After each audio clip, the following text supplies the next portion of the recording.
horrelakoan, ia 3 urteren ostean heldu da albistea. Berri zabaldu egingo dituzte mugako 4 bide, Hendaia eta Irun artean, oinezkoentzako dagoen etorbidearen zubia eta Aldudeko, Izpegiko eta Larraineko pasabideak. Urriaren 30ean izango da irekiera.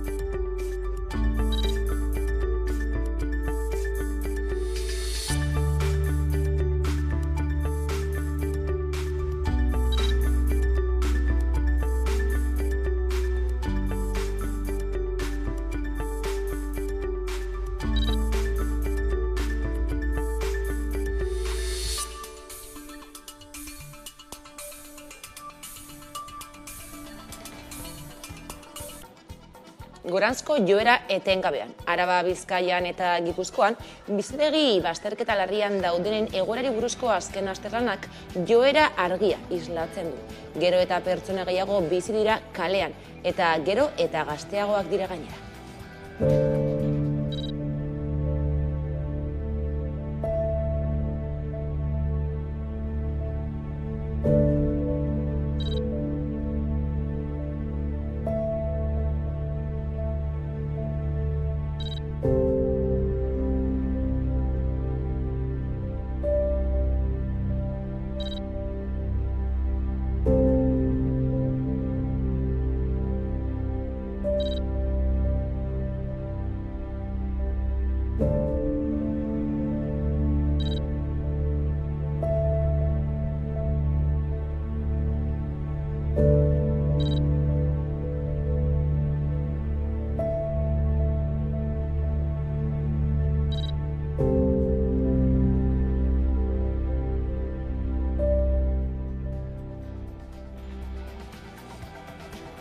Inguru giroari eta lehen sektoreari helduz, badira zeinbait albiste egunotan. Horien inguruan sakontzeko eta azken zetasunak emateko Gipuzkoarantz egingo dugu orain. Izan ere, bertan dugu Udane Arbeo lankidea, Ezkion zaude bertan, Udane, kaixo Udane. Kaixo, guardian danoi. Bada, igandera bitartean, Sagardo astea ospatuko dute igartu behitin, eta egunotan antzezpenak eta erakusketak egingo dira besteak beste. Zu bertan zaudela, zein da momentu honetako giroa, Udane?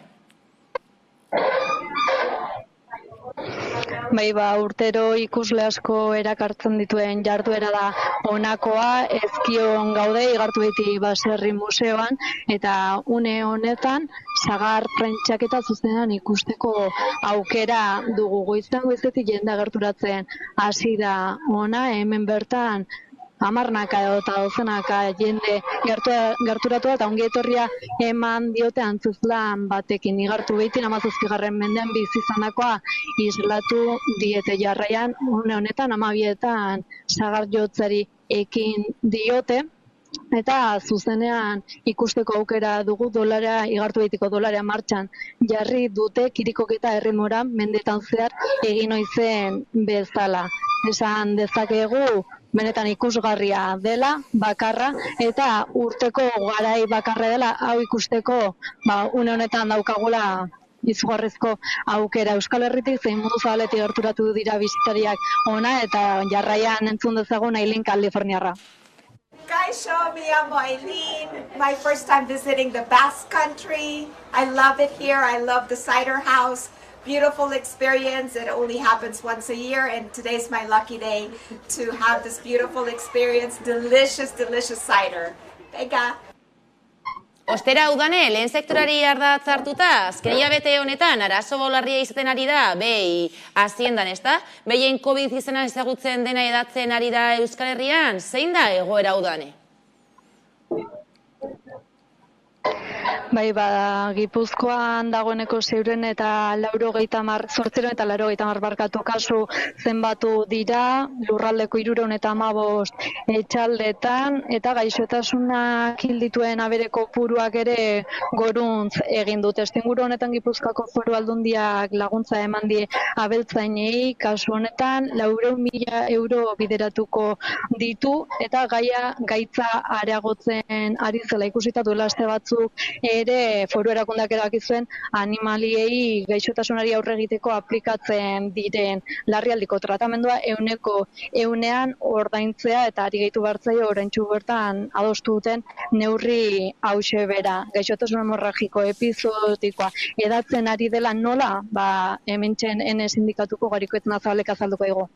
Esaten du, animali asko asintomatikok diela, ez du sintomaik manifestatzen, eta gero batetik besteako kruzea ala eta guzti ziten do, moskitok ginen do vektore lana, ez? Orduan, ziztatzen do animali bat, alige moskito bat ez, mordo bat izango dira, beste animali batzuta juten diena eta kutsatze lana oik iten du. Eta dirudinez, moskitok sartzen duen virus kantideen arabera, eragin gehiago edo gutxi eukideke animalitan.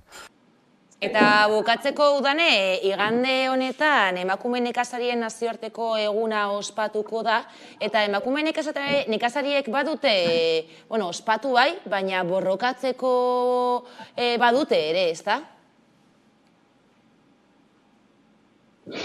Bai, alaxe da, aspalditik gure ama, amona eta arbasoak bizitzaren zaindari, eta ingurune naturalaren zaintzaile izan dira, askotan ikusezin eta isildua gure familia komunitatea eta ingurune naturala zaintzeko zama beren bizkar gainean eraman dute, eta egun honekin bat eginik hainbat jarduera antolatu dira Euskal Herrian, emakume nekazariek ikusarazi eta balioan jartzeko helburuarekin. Aitortza egingo zaio eta hemendik ere eskerrak eman nahi dizkigu Euskal emakume nekazariei, horiek gabe ez litzatek eta berdin izango Euskal Herriko nekazaritza eta lehen sektorea.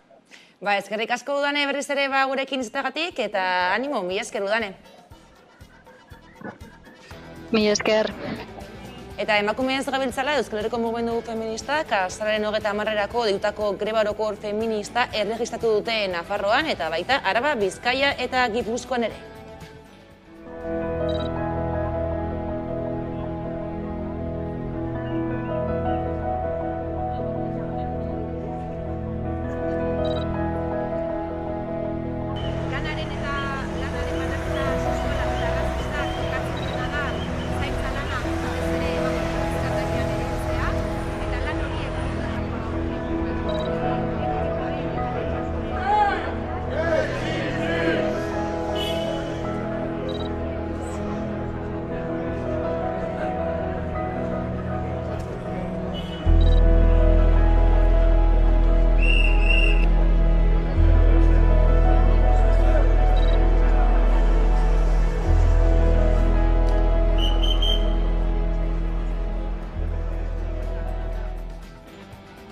Eta grebez gabiltzala atzokoan lanustea eduki zuten EHUko irakasle eta ikertzaileek lan baldintzen prekarizazioa salatzeko.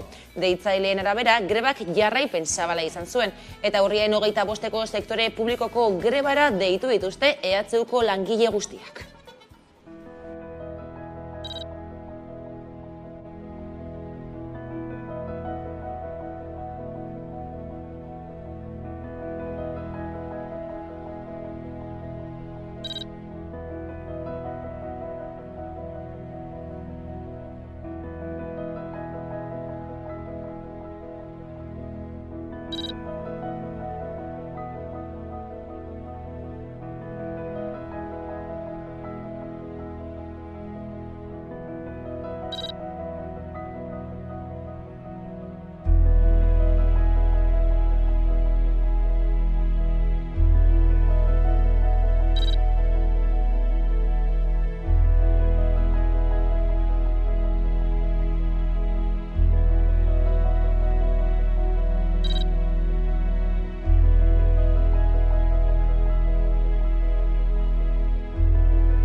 Eta lan gatazkez atzo Tubacexeko bi langileen kontrako epaiketa egitekoa zen 2021 bateko grebaren testuinguruan egondako istiluen harira, baina azkenean bertan bera geratu zen. 2021 batean egindako grebaren testuinguruan emandako gertakariengatik epaituak izan behar ziren Tubacexeko bi langileren aurkako epaiketa bertan bera gelditu da. Langiletako batek fiskaltzarekin eta akusazio partikularrarekin akordio batera heldu eta 4 hilabeteko espetxe zigorra eta isun ekonomikoa onartu du. Ertzaintzaren akusazio partikularrak 3 urteko kartzela zigorra eskatzen zuen langilearentzat, agintaritzaren aurkako atentatua eta lesioak leporatuta. Beste langilearen kontrako epaiketa atzeratu egin da. Atxiloketa egin zuten ertzainek lekuko bezala agertu behar zirenak deituak izan ez direlako. Epaiketa azaroaren 10ean burutuko da Gasteizko epaitegietan. Hau ez da Tubacexeko grebaren inguruan egondako lehenengo prozesua. Pasadeen urteko azaroan epaile batek enpresaren langile bat kargu guztietatik absolbitu zuen. Uztailean berriz, langile batek 6 hilabeteko espetxe zigorra jaso zuen. Irailean bestetik elkartasun mobilizazioetan parte hartu zuten Aiaraldeko 3 bizilagunen kontrako epaiketa bertan bera geratu zen eta azaroaren 27 atzeratu zen. Elikadura burujabetza eta jasangarritasuna ardatz dituen esperientzia pilotua da elikaldia.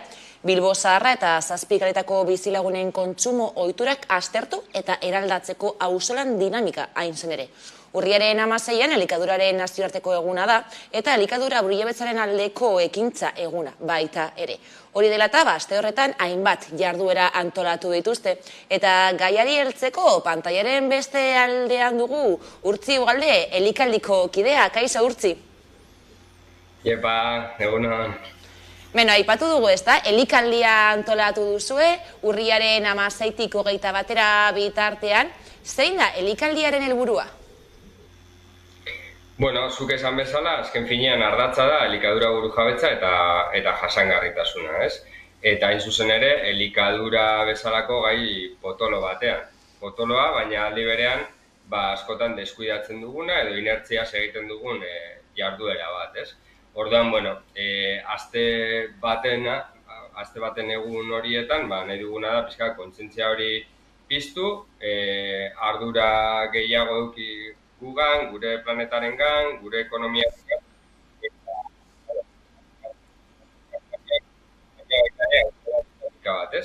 Elkarlana delako, proiektuko ardatzetako bat.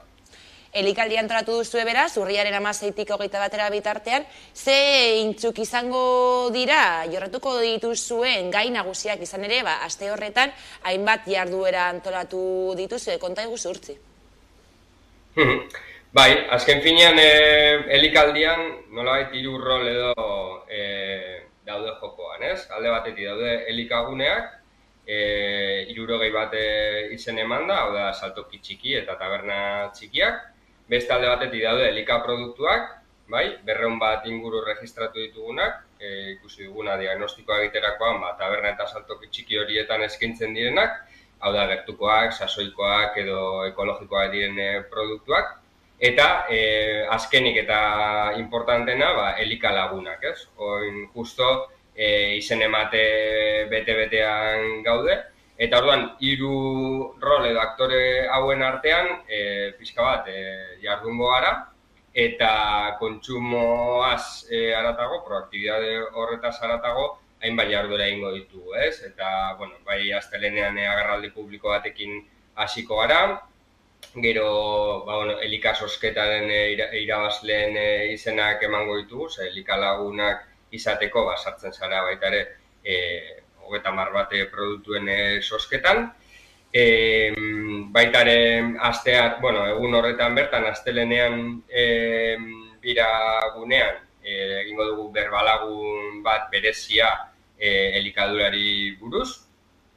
Hainbat jarduera da, egia esan, danak buruan ez ditudanak, ez? Baina, egongo da baita ere jardunaldi batzuk, oso potenteak izango direna, Via Campesinako jendea baita ere etorriko da, gero iparraldeko jendea, Urduñako esperientzia baita ere horme gainean jarriko dugu, hau asteazkenean izango da voluntan, elikaderiba bat ere burutuko da ostegunean, eskola jarduerak egongo dira elikadurari buruz bai Mujikan eta bai Atxuriko eskolatan.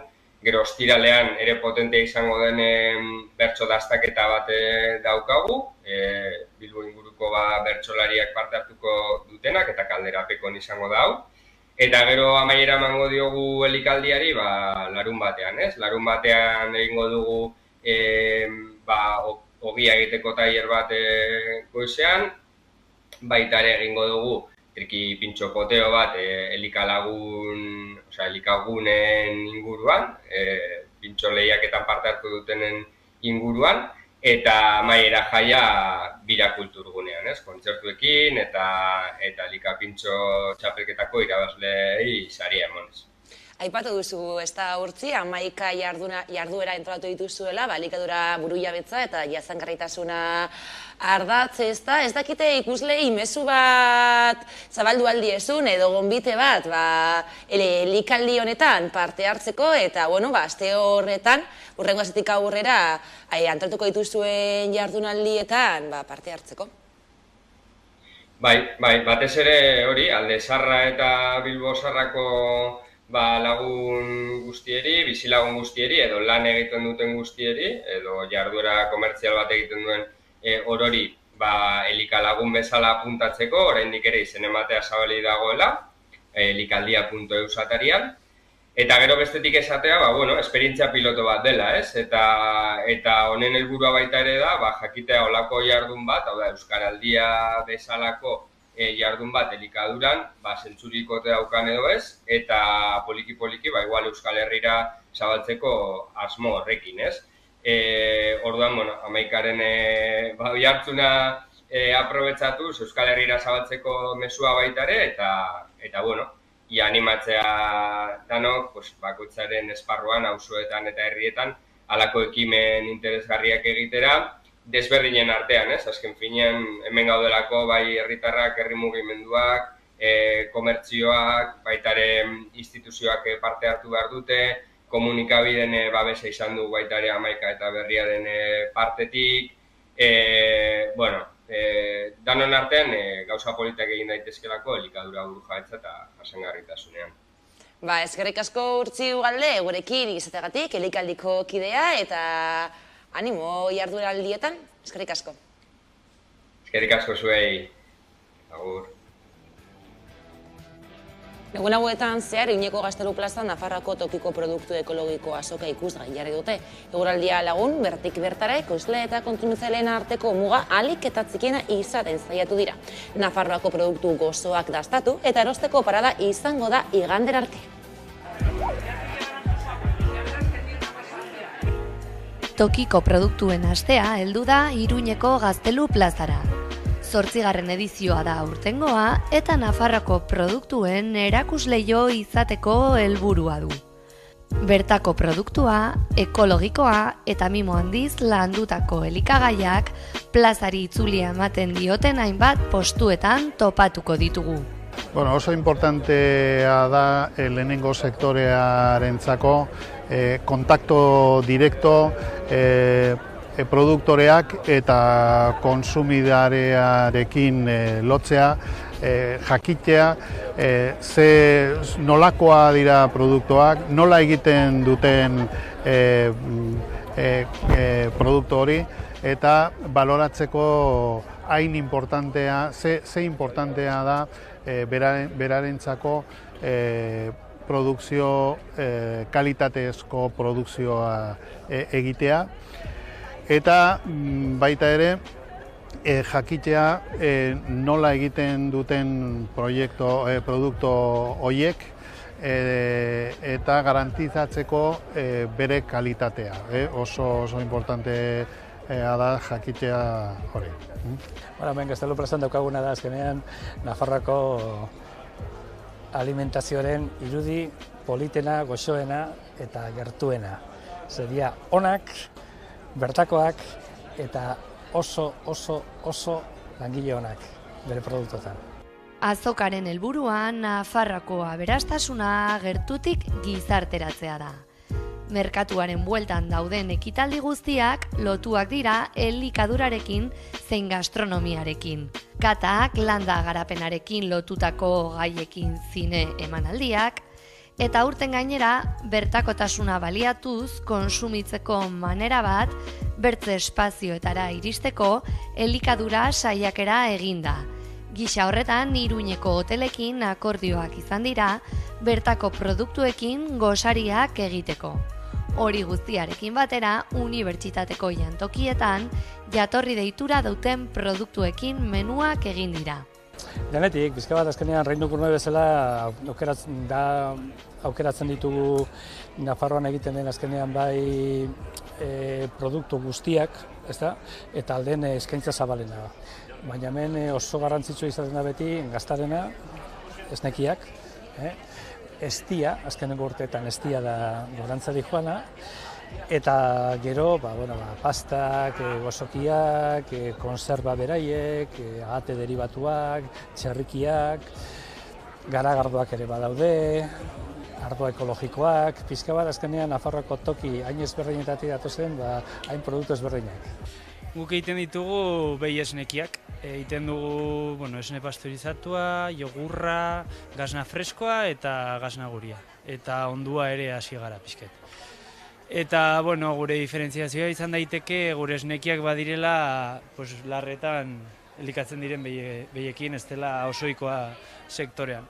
Horiz berritik, Nafar Piriniotik. Normalen izaten dugu gasna freskoa, Burgos estiloko hori, eta gasna guria. Bai, normalen hilabetetxo bat birekin atratzen duguna, baina orain hasi gara pixket ere jago ontzen. Eta dela 25 urte hasi ginen ekoizten mermeladak. Eta badugu etxeko fruta, frango peliki beire. Hango sagarrak etxekoak dira. Eta aldugun guzia etxeko produktu lantzean dugu edo aliketa hurbilenekoak. Lehenik eta behin kalidadea da lantzean duguna. Gero hasi ginen normatibak eskatzen zuen bezala mermelada estrabatzen 150 azukrea eta 50 fruta, baina nire gustoko dulzegi ziren. Eta pixkana joan gara jeitxiz azukre kantidadea, eta orain geratu gara 150 fruta freskoa, beti fruta freskoa lantzen dugu, limoizukoa eta azukrea, ez dugu aditiborik erabiltzen, behar denean pektina, baina bestela ezer. Igandera arte, Nafarroako bertatik bertarakoen elikagaiez gozatzeko parada hortaz, Iruñeko bihotzean.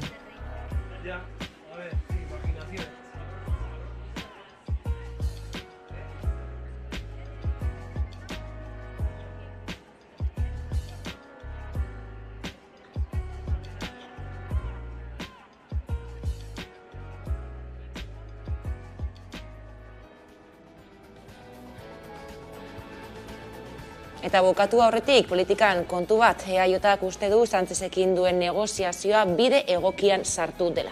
UPNek ohartarazi dio PSOEko buruari euskal presoen kontzezioak zailduko dituela, eta EH Bildu elkartuko da Sánchezekin gaur.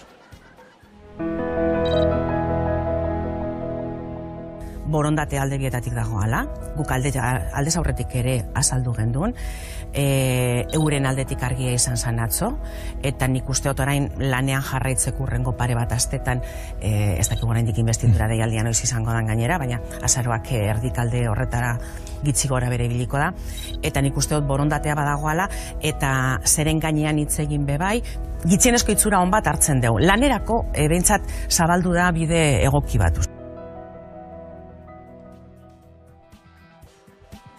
Eta orain tarte bat eta jarraian intzuliko gara eguneko elkarrizketa nagusiarekin, gaurkoan gurekin izango ditugu Uma Alaziaga eta Usue Alkorta Euskal Herriko neska gazteak zareko kideak, orain arte. Hamaika telebistak web horri berria du. Aktualitatea, saioak, podcastak, programazioa eta gehiago aurkituko duzue bertan. Unean, uneko edukiak zuzenean edo nahieran nahi duzuenean.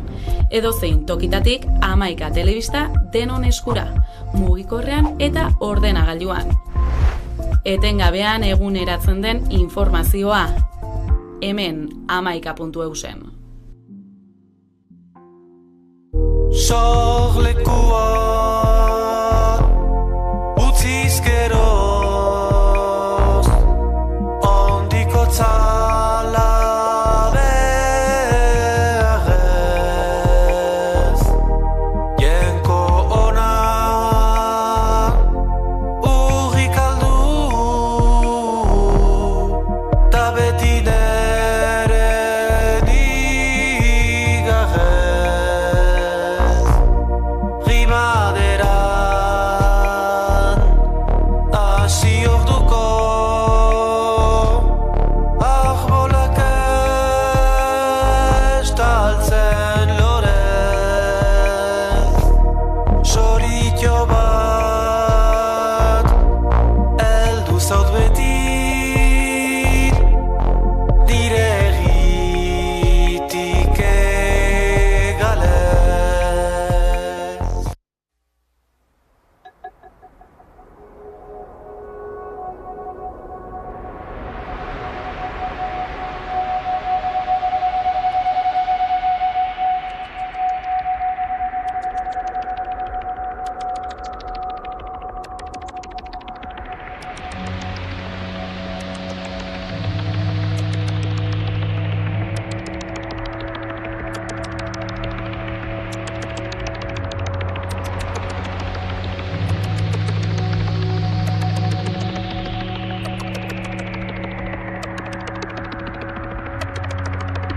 Ikusten duzu goizean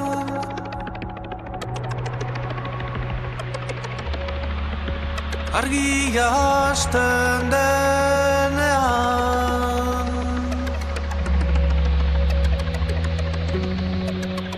menditxo baten gainean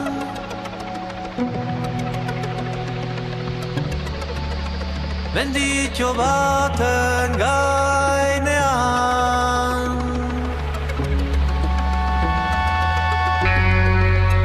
etxe tipitxo hain zintxuri bat lau haitz ondoren erdian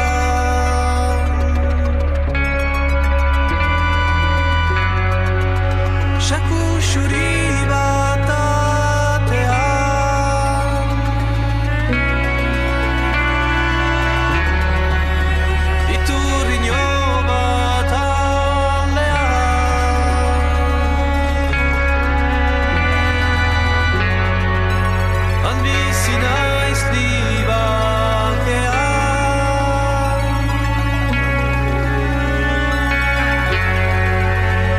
Bizi naiz ni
12:30 pasata iritsi da eguneko elkarrizketa nagusia ekiteko unea.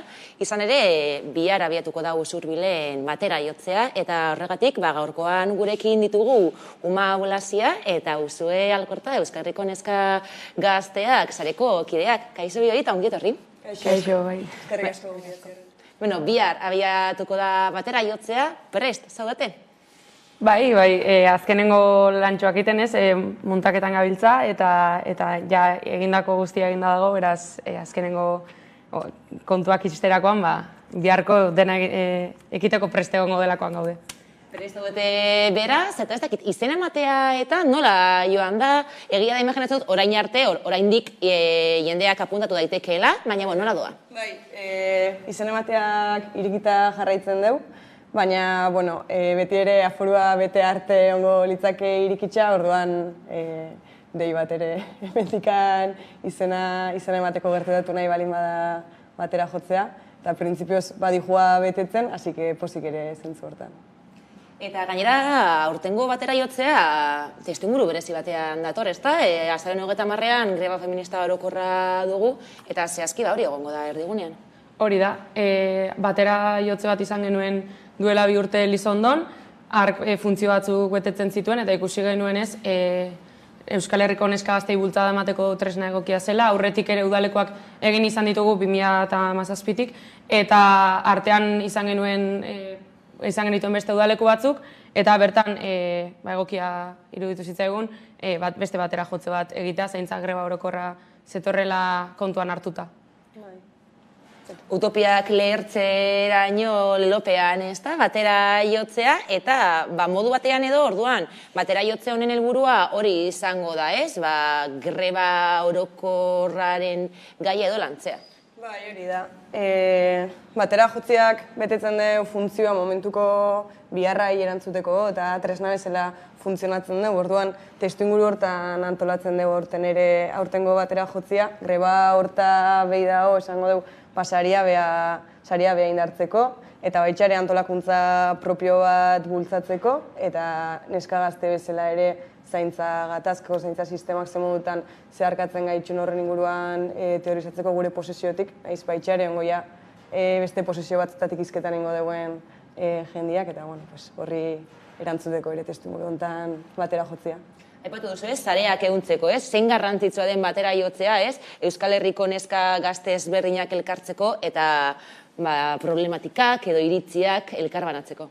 Bai, azken finean esan bezala zaintza greba feminista datorrez, eta hor ikusten dugu gure sujetutik ekiteko behar bat.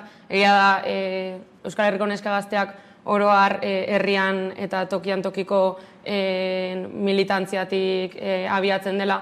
Hortaz, halako ekimenek laguntzen digute ez, sare horiek zabaltzen, baita akaso mugimendu feministan beste modu batera militatzen duen jendea hurbiltzen edo gurekin saretzen ere, eta bi funtzio horiek betetzen ditu ez. Batetik gure sare propioa ehuntzea, baina baita beste sare batzuetan dabien jendea gurekin harremanetan jartzea ere. Zareak ehuntzea eta indar berritzeko orduan baita ere balio dut batera jotzeak, ezta? Hori da, bai. Bagabiltzelako feministak Euskal Herriko Neska Gaztean sarian antolatuta, baina bagabiltzelako ere feminista asko beste herri mugimendu desberdinetan, orduan elkargune bezala funtzionatzen du batera jotziak, eta bitxare, iritzi desberdinak, toki desberdinetatik datozenak, herri mugimendu desberdinetatik datozenak, horrentzako topagune bezala, eta horrek ere borroka ezberdinak ere elkar indartzen duen hortan ez, baita ere indar berritzeko elkargune bezala. Dola 2 urteko batera jotzea Elizondon izan zen, aurten Usurbilen, ez dakite Usurbilen zerrelako harrera jaso duzuen? Harrera nik uste dut oso positiboa izan dela ez, laguntza asko eskaini dizkigute herri mailan, gainera bertako neska gazte sarea ere nahiko indartsua dago, eta horrek ere ahalbidetzen duelako ekimen bat herri jakin batean egitea behar diren azpiegitura guztiak kontuan hartuta ez, eta urte guztiko lanerako ere erraztasun horiek eskertzen dira, eta zentzu horretan oso eskertuta gaude Usurbilgo herriari. Saiatuko gara itzultzen ere jaso duguna, ez litzake izango posible batera jotzea aurrera teatzea Usurbilgo herritxarrak, eta Usurbilen lana etxen duen ere jende horredanan laguntzai gabe, eta azaldu duen prestutasunik gabe, zentzu hortan oso eskertuta, eta espero dugu herriari bueltatuko diogula emandakoa. Aipatu dugu lehen ez da, batera jotzean greba feministaren gaia erdigunean egongo dela. Okertzen zualin banaiz, 3 mahai inguru zentral egongo dira batera jotzean, grebarekin zerikusia duten mahai inguruak, ez da? Bai, bueno, grebarekin baino ez, orain erdigunean ditugun problematika nagusiekin edo daukate zerikusia, lehena utopiak lertzeraino lemapean jarri dugu, eta bertan apur batez, aurretik esan dugun guztia, gehiago sozializatzeko tarte hartuko da, baita utopia hori gehiago definitzeko tartea, eta neska gazte taldeetako kideek hartuko dute parte lehen mahai inguruan, eta bigarren mahai inguruan berriz sujetua jarriko da zalantzan ez, mugimendu feministan eta gure barne gatazkan ere baduelako pixua, eta horretarako eragile desberdinetako eta norbanako desberdinak jardungo dira eztabaidan, eta azkenengo mahai ingurua apur bat izango da greba orokorrera ez, esan dugunez guk geure sujetutik eta gure lekutik egin behar diogula ekarpena greba horri, erabakitzeko ez, zein den gure irakurketa zaintzarekiko eta ondoren hortik abiatutako antolakuntza eman dadin. Izan ere, zaintza erdigunean egongo da, eta neska gazteak zaintzaren problematikak nola gurutzatzen duen edo azalduko da, edo landuko da, batera jotzean. Zehazki mahai inguru bat usuek bota doan bezala eztabaidatuko dana zaintza sisteman inguruan. Alde batetik egongo da hasieran hitzartziantzako tarte bat, eta hitzartze hortan hartuko dugu parte trabajadoras no domesticadas eta labeko kide batek, baitxare greba esperientzia baten egondan langile batek, Euskal Herriko mugimendu feministak eta Euskal Herriko neska gazteiak lantalde motorretik ere egongo da beste hitzartze bat, eta guri dagokigunean bakoitzak kokatuko du, ez? Zaintza sistemaren ertz desberdinak eta saiatu gera pixkat bertan errepresentazio hori edo bilatzen. Orduan guk guri dagokigunean kokatuko dugu Euskal Herriko neska gazteetatik nola zeharkatzen gaituen zaintzaren gatazkak edo, eta bertan botako da, ez? Enpleguan, arloan, betetzen ditugula zaintza lan prekarizatuenak, lan feminizatuak, enplegu arlutik kanpo ikusten dugula bazela militantzia espazioetan, lagun artean, bikote heterosexualak dakaenan kasuan zen nola, neska arduratzen da askotan gizonan zaintza afektiboaz, baitxare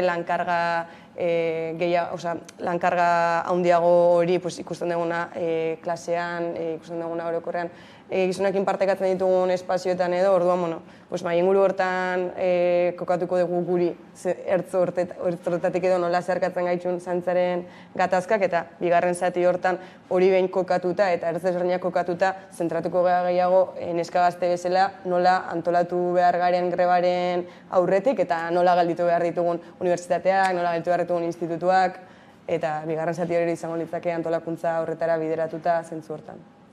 3 mahai inguru zentral, batera jotzeak hori du sareak ehuntzeko, indar berritzeko, hitzaldiak, tailerrak egongo dira, baina horrez gain aisialdirako tartea ere badu batera jotzeak. Hori da ez, azken finean helburua baldin bada saretzea eta harremanak sortzea uste dugu aisialdiak ere behar duela ez, bere espazioa eduki gure egitarauan, horregatik lehen iuntzean esaterako bertso saioa egongo da, ondoren Nola Salvador, bigarren gauean berriz Samantha Hudson, Ibilbedi, Zizta eta Erlantz, naiz DJak, hortaz, eta egunean zehar badaude ondoren tailer batzuk ere, guztia ez da izango ez, soilik saretzea edo antolatzea modu formalean ez, testuinguru informalek ere borrokatzeko espazio batzuk sortzen dituzte ondoren emaitzak emateko, eta horregatik aisialdia ere eskaintzen dugu.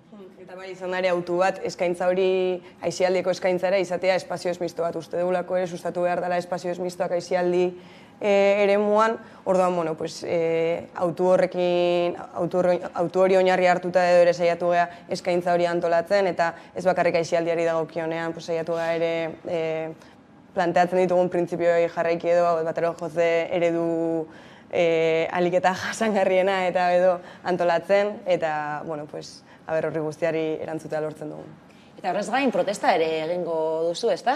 Hori da, ez, antolatzeko beharra esan dugu lehen bazegoela, eta antolatzeko behar hori praktikara uste dugu batera jotzen ere eraman daitekela, horregatik larun bat arratsaldean mobilizazioa egongo da, eta deialdia egiten diegu herritar guztiei, batera jotzeko mobilizazioa batzeko, kasu honetan mistoa izango da manifestazioa, hortaz, ahalik eta jendetsuena izatea nahi genuke. Antolakuntza aipatu duzu, izan ere, ezinbestekotzat jotzen duzu antolakuntza, eta ikuspegi horretatik nola ikusten duzu Euskal Herriko neska gazteen sarea? Gure leloa da utopiak lehertzeraino, eta uste dugu utopiak balio digutela norabide bezala, ez? Balio digutelako irudikatzeko orain eta hemen ze proiektu alditzugun eraman aurrea edo utopia edo irudikatzen ditugun eszenario horietako bidean, eta utopia horiek lurratzen diogu proiektu politiko konkretuetan. Orduan, eta resistentzia desberdinetan. Eta horrien adibidetako bat da greba, baina baitxa ere orain eta hemen eskagazte talde desberdinak aurrea eramaten dabiltzan dinamika eta proiektu desberdinak. Orduan bagabiltza eta horrek elkartzen gaitu, antolakuntza feministak, eta eguiko dugu ere usiokota daun bezala tarte bat ere mahai inguru zentral baten proiektu ezberdin horrek ere partekatzeko batera jotzian bertan, eta hortan jarraitzeko autua etxen deula. Utopiak lehertzeraino dio leloak, izan ere distopia baten aurrean kokatzen gara, ez da? Hori da, gure relatoa azken finean saltzen digutela distopia etorkizuneko zerbait dela, ez? Etorkizunean ez dagoela zer eginik, mundua amaituko delako, eta horrek apur batera ematen gaitu geldik egotera, immobilizazio batera, eta guk sinisten dugu distopia egongoa dela, ez? Baduela jasangarriak ez diren bizitzak, eta horrek egiten gaituela, egiten duela sistema bera distopiko, eta ondorioz utopiak gaurko testuingurutik eraikitzen eta hortzimo horiek eraikitzen hasi behar garela, eta egun utopikotzat saltzen diguten errealitate hori apurtzen, ez? Herri akordioa aurkeztu du mugimendu feministak eta zaintza eskubide unibertsal giza aitortzeko eskatu du, eta zaintza sistema publiko komunitario hori lortzeko bidean, zuek zeintzuk uste dituzue izango lietezkeela eman beharreko lehenengo urratsak? Bai, herri akordioa da akordio bat eragile sozio sindikalen artean sortu duguna edo, eta bertan planteatzen da zaintza sistemaren antolaketa irauli behar dela, gaur egungo sistema kapitalista, kolonial, patriarkala irauli behar dela, ez? Orduan, hori hortzi mugatzat hartuta, kokatzen dira ere premia batzuk, igual orain kolapsatu duen dauden bizitzak edo zaurgarrienak diren bizitzak behar dituzten beharretatik edo abiatuz premia batzuk izendatzen dira herri akordioan jasotzen direnak ere, abiatuta eta premio horrekin edo izango litzake zaintza sistema publiko bat behar deula, publikotasuna aldeko defentzan berretsi behar gehala, publikotasun hori izan behar dela kalitatezkoa, privatizazioak zelatu behar ditugula, lan baldintzak duindu behar diala, bizi baldintzak duintzian aldeko posizionamentu hortan, eta herri akordioak hori jasotzen du abia puntu bezala edo, abia puntu bezala baliako lioken premio horrei erantzuteko proposamenak jasotzen ditu, beti ere hortzi mugatzat horrek emango ligukelako bide gero beste proposamen batzuk artikulatu alizatera edo, orduan, zentzu hortan plantatzen dugu herri akordiotik edo. Izan ere, guztiak izango gara zainduak gure bizitzako momenturen batean, edo zainduak izan gara dagoeneko, eta gaizorik gaudenean, osakidetzara jotzen dugun bezala, ere eskubide hori eduki beharko genuke. Egia da, osakidetzaren kontua ez dela adibiderik hoberena, privatizazioan goazelako, baina, hori. Bai, azken finean, zaintza da, ez jasoten duzuna, baina ematen duzun zerbait ere bai. Eta pertsona guztiok ez dugu lan karga edo zaintza karga bera.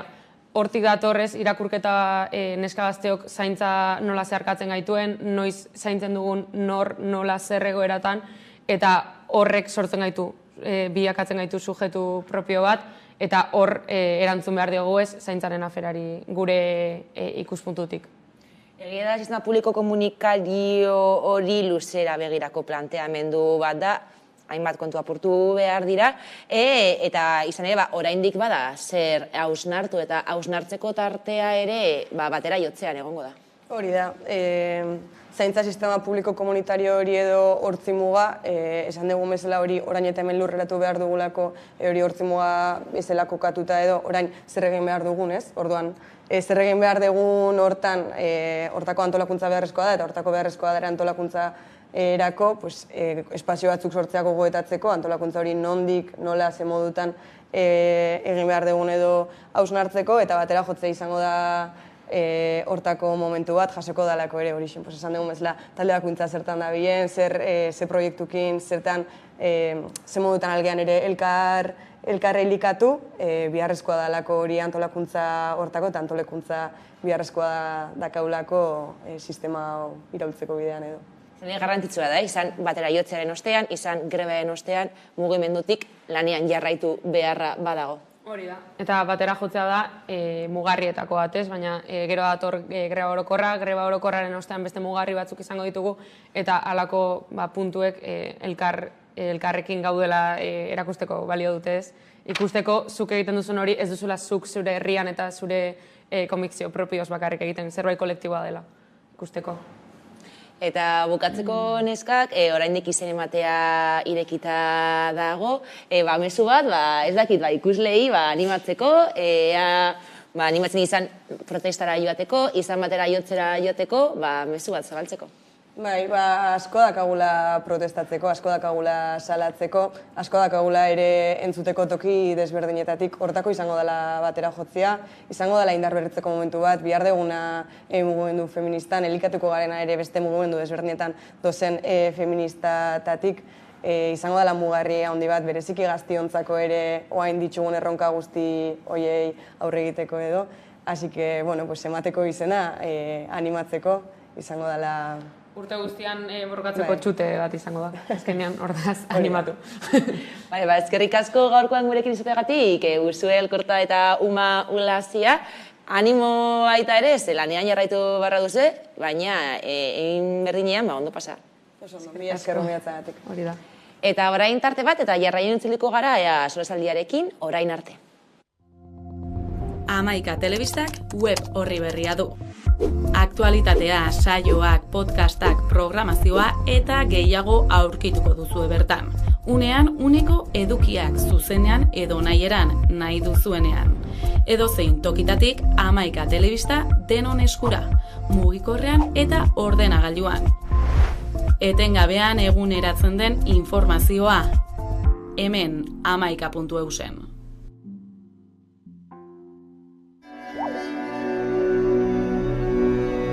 Klima Ideal, udako kartelak Santelmo Museoan egongo den erakusketa da, urriaren 15 bitartean ikusgai izango dana.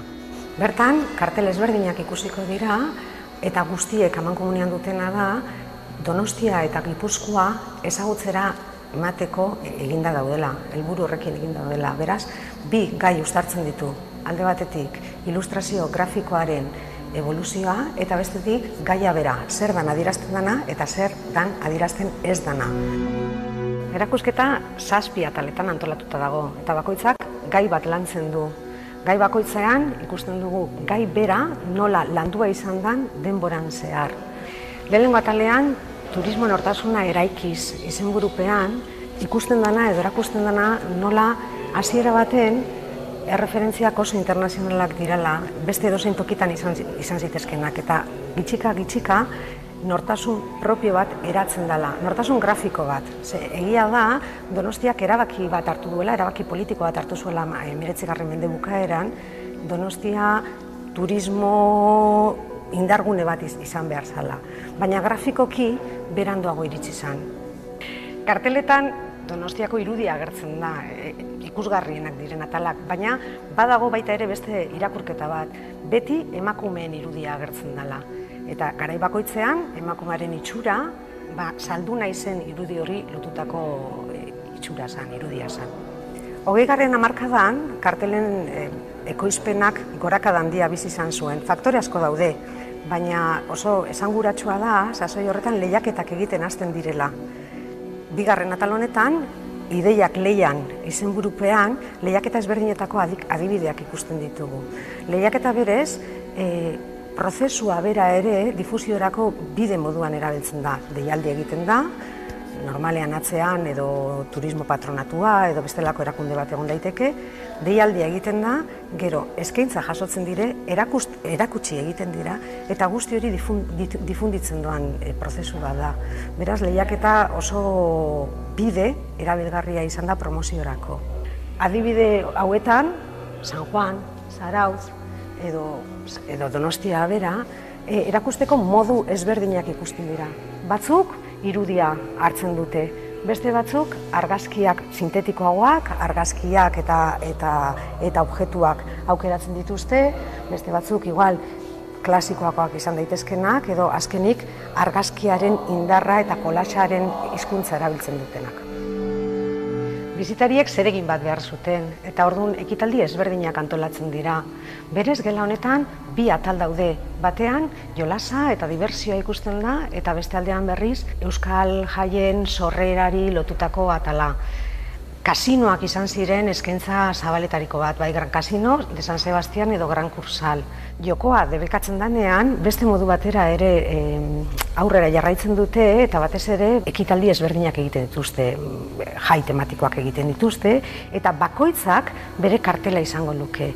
Karteletan elementua oso esanguratsua da, arte efemeroa da. Ekitaldi bat saltzeko eta gero bukatu egingo dana. Horrek asko eragozten du material hori ondo gordetzea eta babestea. Berez erabiltzeko eta berez erraz bukatzen den materialak direlako. 20. hamarkada oso aberatsa izan zen kartelgintzan. Orain gauden areto honetan Gipuzkoako ereduak ikusten dira. 3 urtetan, 3 kartel hauetan estilo erabat ezberdinak daude. Bata marrazki gileagoa edo karikatura erantzuana, beste bat errealistagoa edo figuratiboa izango dana, eta gero txikiren estilo pertsonala 3. Oso peluz laburrean, eskaintza ezberdinak. Atal honetan, kultura eta komertzioa daude ikusgai. 50-60 hamarkadetan, eskaintza zabaltzen zijoan, eta guztiok ezagutzen ditugun zinemaldia eta jasaldiaren sorrera da. Edizio bakoitzak bere kartela zeukan. Tomas Hernández Mendizabal da autorea eta oso estilo pertsonala dauka. Azken atal honetan, kirolak azaltzen dira. Hori ere eskaintzaren barne zelako, eta oso eskaintza zabala zen, bai zaldi lasterketak, lasarteko autolasterketak, tenisa, bizikleta eta nola ez, traineruak eta balandrak. Estropadak saltzeko modu ezberdinak ikusiko ditugu gela honetan. Era berean, lehenengo aldiz, lasarteko autolasterketen kartel guztiak ikusteko aukera egongo da. Kartel asko dago, eta horrez gain, esku horriak, pegatinak eta bestelako elementuak. 250 pieza baino gehiago daude, eta asko museoak dira, baina beste asko, beste toki batzuetatik ekarritakoak, Bilboko Arte Ederren Museoak, Koldo Mitxelena, eta partikular asko. Eskerrak eman nahi dizkiegu guztiei, eta batez ere, gonbitea luzatu nahiko genieke bisitariei, benetan merezi duen erakusketa badala uste dugulako.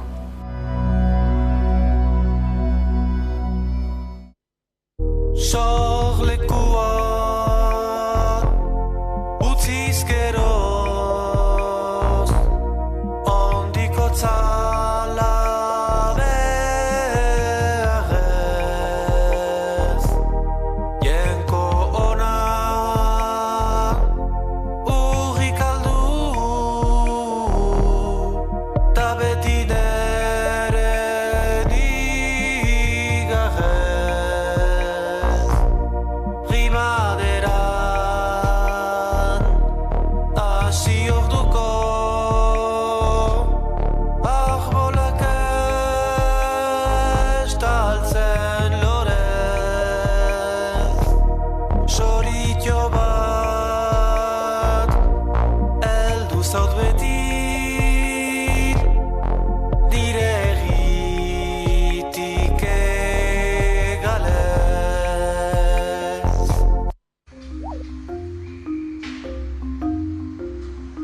Donostiako tokiko gobernu batzarrak onartu du Basculinary Center Fundazioari ematea obra handiko lizentzia Gastronomy Open Ecosystem eraikina eraikitzeko hementxe bertan Manteo Zemoria berdegune honetan. Horrek esan nahi du egun edo eta aste gutxi barru obrekin hasiko direla. Goek duen helburua da hiri barruti bat bultzatzea, helburu duen espazio fisiko bat osatuz, eta bertan besteak beste gradu ondoko gedak, produktu eta zerbitzu berriak garatzeko laborategi eta tailerrak, coworking eremua eta erakusketa eremua eta ekitaldiak egitea izango ditzateke. Helburua esango nuke berrikuntza bultzatzea dela. Eta nola hori, zientzia eta ikerketaren bitartez, berrikuntza, produktu berriak, zerbitzu berriak garatuz, ekintzaileekin lan eginez, ekintzaileei lagunduz, eta baita ere gradu ondoko hezkuntza garatu nahi dugu, master berriz, aurre ikusten ditugu 7 master berri bultzatzea, gai desberdinetan, osasun arloan, jasangarritasunean, zentzumenen inguruan, digitalizazioaren inguruan, orduan, jarduera nahiko zabala da, helburua ekosistema bat sortzea da berrikuntza bultzatzeko. 2020an hasi ziren proiektu hau lantzen eta bi ardatz zituzten aurretik, eraikinaren harira hirigintza ikuspegia, udalari dagokiona eta bestetik Gastronomy Open Ecosystem proiektuaren edukia zehaztea. Hirigintza ikuspegitik oso prozesu konplexua da, behar diren onarpen guztiak lortzea. Herritarren artean arrabotsa sortu du afera honek. Manteo Zemoria berdeguna kenduko diotela salatu dute, eta gaineratu espazio publikoa udalak enpresa pribatu baten esku utzi duela doainik. Azarratuta nagoela zeharo, baina, ez dakiz lortuko dugun zerbait. Beharrezkoa, niretzako ez da beharrezkoa. Badagoetan goian, da hainbestetuki izate dute badaudela hori egiteko. Toki inguru badaukagu, horrelakoa, hemen hiri beharruan eta kantzera dute. Nos da un poco pena. Pienso que igual habría otro sitio más adecuado para poder poner ese espacio del Basculinary. El poco espacio que hay que mantenerlo. Herritarren kezken aurrean Basculinariko zuzendariak argitu nahi izan digu eztabaida hori ez dagokiola berari. Ez dela gurea eztabaida hori udal mailako prozesu bat izan da, gurea edukia da. Eta kritikak aintzat hartuta eraikin berriarekin berdeguna mantenduko dela azalduna izan du. Eraikin berde bat da, goiko sapaiak suposatuko du hiriarentzat eta auzoarentzat parke bat. Mantenduko dira momentu honetan egiten diren jarduerak bertan, aisialdirako, txakurra pasiatzeko, edozein gauzetarako gaur egun egiten dira posible izango da egitea. Gauzak horrela udalak dagoeneko lizentzia onartuta, obrak azaro aldera aste aurre ikusten dute. 18 bat hilabete izango dira, ondorioz, 2025ko apirilean edo bukatuko dira obrak eta hasiko gera lanean eraikin berrean.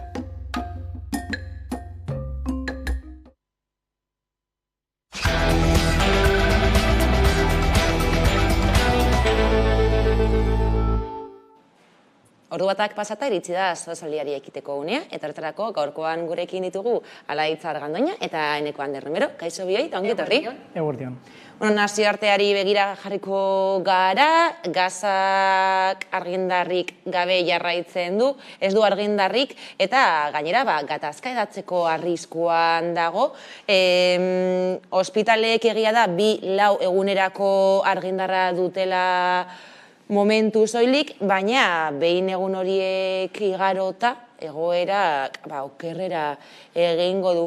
Egongo gara gai hau lantzen, ez dakit lehenengo titular bezalako batzuk edo analizi orokor bat egiteko eskatuko dizuet. Hanik igual kezkatu nahuena izan da, batez ere NATOk esan dako titular batean, Israel eskubidea daukala defendatzeko era proporzionaltasun batean. Eta ni gelditu nintzen, ja babesa ematen niete egiteko nahi dutena, eta ni horrek kezkatzen, guztiz. Israelen jarrera da zigor kolektibo bat aplikatzea Gazan, konbentzio eta giza eskubide guztien gainetik pasata, eta momentu ematen du ahots gutxi batzuk kenduta komunitate internazionalean edo mendebaldean gitzinez onartua izango dela modu esplizitu batean delitu edo gerra krimen horiek egitea, onartzen zaiela. Eta gainera, zelako kontrasanetan sartzen diren, gero Ukranian, okupazio edo Rusiaren gertatzen denean, hori, babes guztia ematen diete, egiteko nahi dutena. Nire aipatzearren, nazioarteko ordezkariek edo hainbat edabidek basaltzen dute gatazka bat izango balitz bezala, bi indar guztiz maila berdinean dauden bi indarren arteko gatazka bat, baina ezin da parekatu Israel, ez da Palestina ere. Eta gainera hori ez da parekatu behar, haiek egiten dutena da Hamas eta Israel, eta hori da parekatu ezin dana, hemen dinot gatazka dagoela estatu palestinoa eta estatu israelkoa, eta Palestina ez dauka, Hamasek daukan indarra, ez erantzuna, ez ezer. Nik uste dut hori bai arriskoa dagoela, holako parekatu zenean hitz egiterakoan. Garbiketa etiko baten aurrean gaude praktikan, Israelek egiten duena Palestinarekin. Eta esaten da, konparatu da Ukrainarekin edo beste konflikto batzuekin, baina berdin du eta berdin dute konbentzioek, nazioarteko legeek eta adostasunak, hau da indar harreman kontu bat, eta Israelekin batera estatu batuak daude, Frantzia dago, Alemania ere badago, Europar Batasun orokorrean eta OTAN eta kosmos hori guztia, eta hori da importanteena. Gero idatzita dagoena edo honun komentatzen dana, ez du zertarako balio, hemen da, hechos consumados esaten dana, eta egia da, Israelek egin aldauela kapazitatea dekolako eta bere aliatuak dituelako, eta ikusten dugu ez dela eskutatzen. Eta gainera oso esplizitua da, zigortuko ditugu txakurrak direlako. Eta ez du hitz egiten Hamasen inguruan, hitz egiten du jendearen inguruan, Gazaren inguruan. Eta hori da garbiketa etniko argia eta da garbiketa etniko esplizitu bat. Eta niretzat herrigarrena hori izaten ari dira. Ze esplizituak izaten ari diren azaltzen zer egingo duten eta zenolako isiltasuna dagoen zela hainbat eremuetan. Gainera argi gelditzen da, badaudela lehenengo eta bigarren mailako biktimak.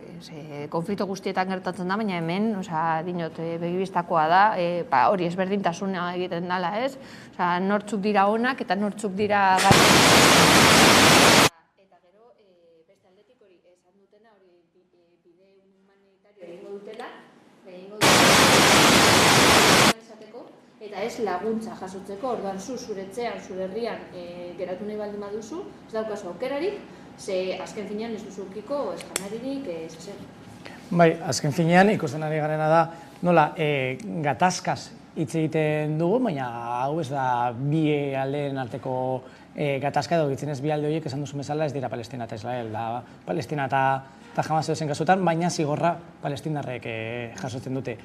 Onartua ez litzatekena beste kasu batzuetan, onartua izaten ari da, baina izaten ari da Israelen dela gauzarik evidentena, baina baita ere Turkian onartzen da, interesatzen zaiorako Europar Batasunari Kurdistanen orain momentu honetan bombardatu izaten ari da, eta segurenik Azerbaijan eta Armeniaren artean ere geltatzen ari da. Ematen du ez dugula ikasi azkena hamarkadetan eta bereziki azken mendean geltatutakoarekin eta Ukrainaz hitz egiten dugu, gu da Europaren ateetara heldu da, baina Turkia hemen alboan dago, Israel bertan hemen alboan dago Mediterraneoan, eta Azerbaijan eta Armenia hemen alboan daude, eta horretaz ditugu esan entzuten. Eta Israel bera sentitzen du Europa aparte, dinot, batzutan bazuk esaten duzuna, igual mugan daudenak edo, eta esaten dugu atean daudela, baina Israel parte sentitzen du bere burua Europan egongo balitz bezala, ez?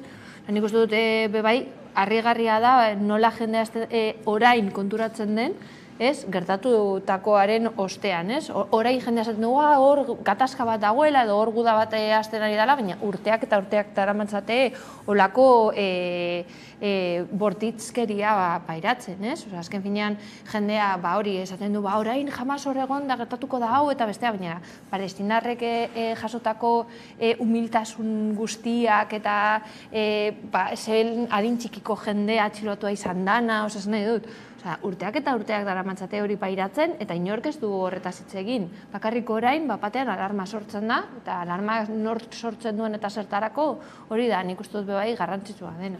Aipatu duzu, zein garrantzitsua den hori ere nabarmentzea, ez da? Palestinaren arazoa ez da inoiz eten, aurten ez dakizen bat palestinar hil ditu Israelek, eta igandean bihurtu zen albiste ez da, Hamasek ere eraso bat egin zuenean, Israelen kontra, espero ezen eraso bat, eta orduan edabide guztietan, nazioarte guztian, alarma edo piztu da, eta gatazka horren inguruan hasi da hitz egiten, baina arazoa ez da inoiz bukatu eta urteak daramatzate.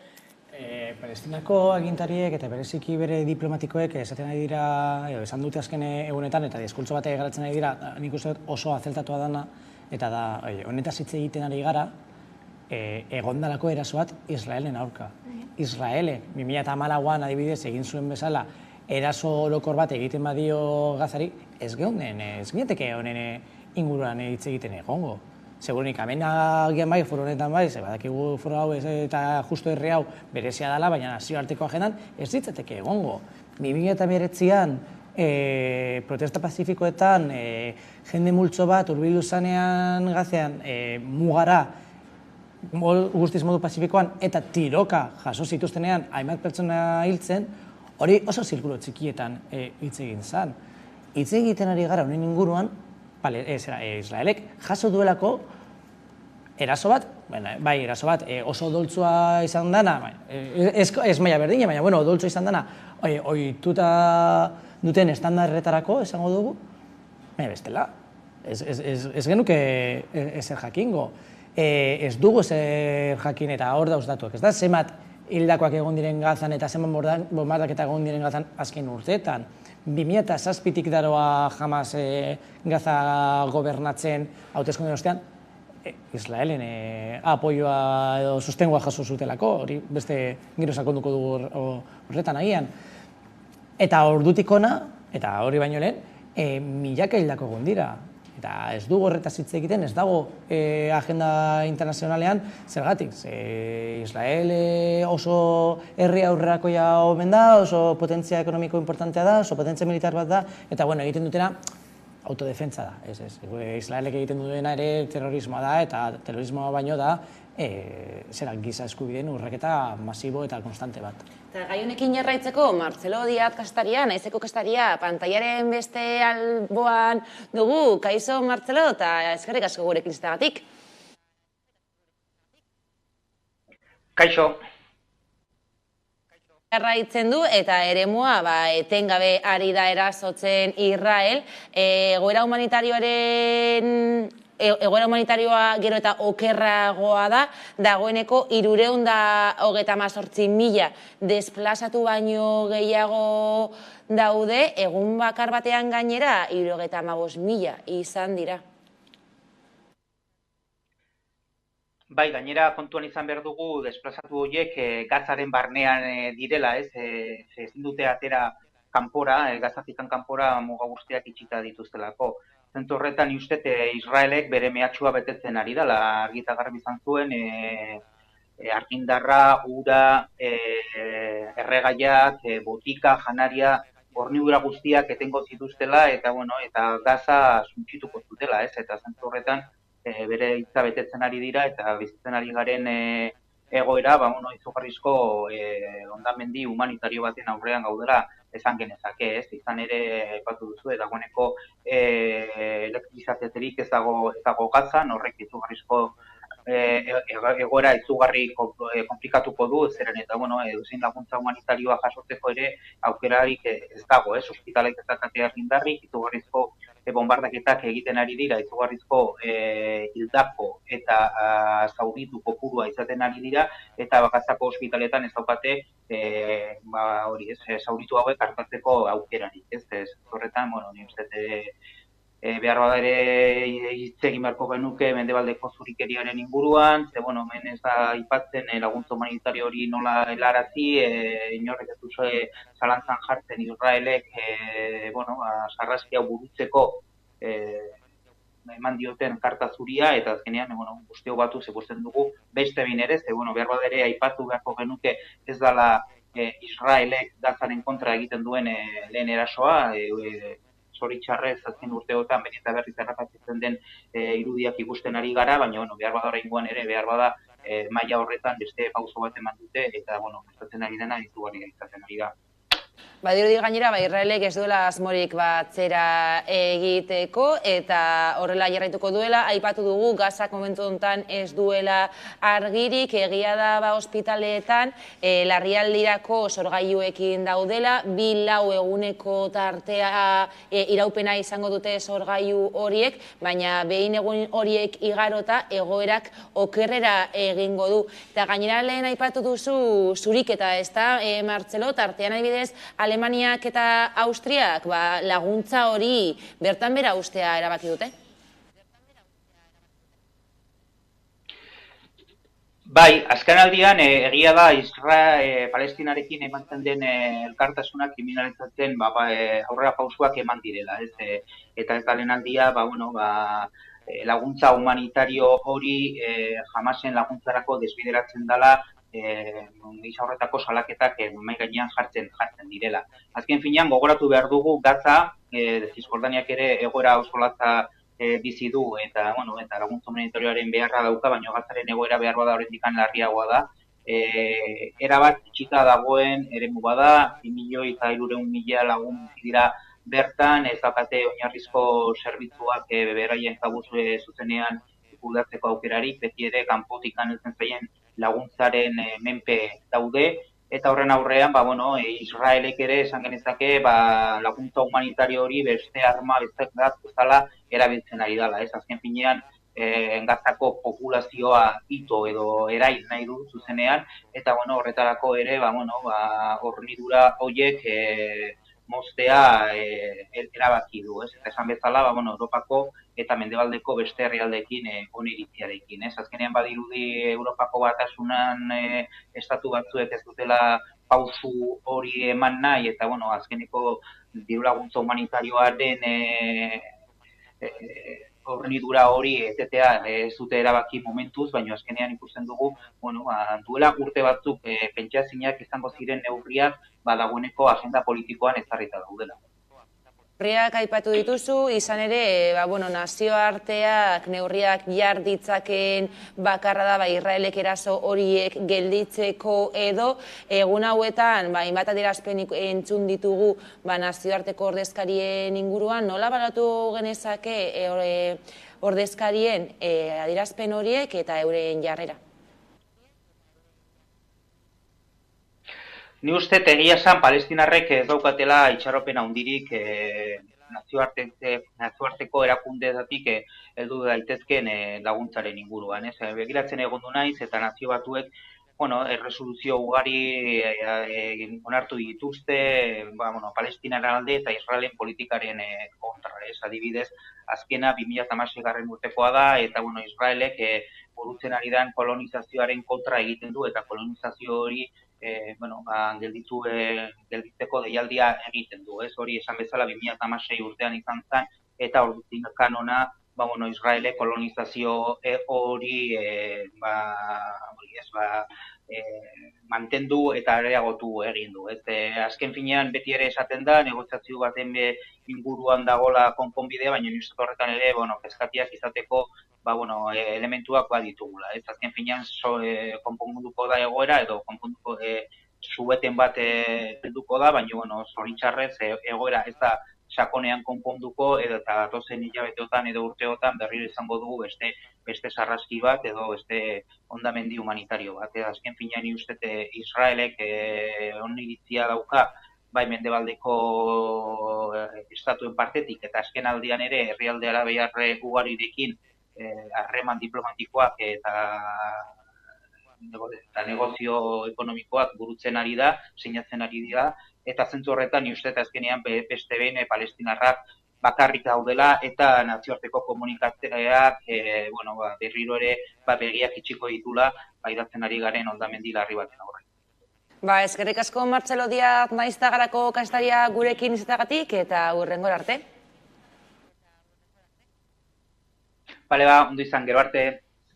Entzun dugu Martxelo Diaz, ezta, oraintxe bertan esan du, Israelek oniritzia duela egiten duen genozidioa burutzeko, eta gainera tamalez Diazek azaldu du, egoeraren irtenbide bat zaila izango dela, ezta, eta berriro ere, zueten bat gertatu arren, berriro ere, Israelek hemendik ez dakit noizera, berdin jarraituko duela. Gainera nik uste dut hemen garrantzitsuena dela, batez ere gure ordezkarien jarrera aldatzeko izango zen, kalerak ateratzea, hau salatzeko, egon zen mobilizazio bat Bilbon, eta hainbat tokitan nik uste dut mundu mailan ere jendea mugitu egin dela, eta bihar berriro 6:30 Arriagan berriro beste mobilizazio bat dago deituta, eta nik uste dut oso garrantzitsua dela ara jutea, eta bebainik batez ere nabaritu nuen, ez da lehenengo aldia mobilizazioak daudela Bilbon edo hainbat tokitan, batez ere perfilak aldatu direla, hainbat jende ez dela lehenengo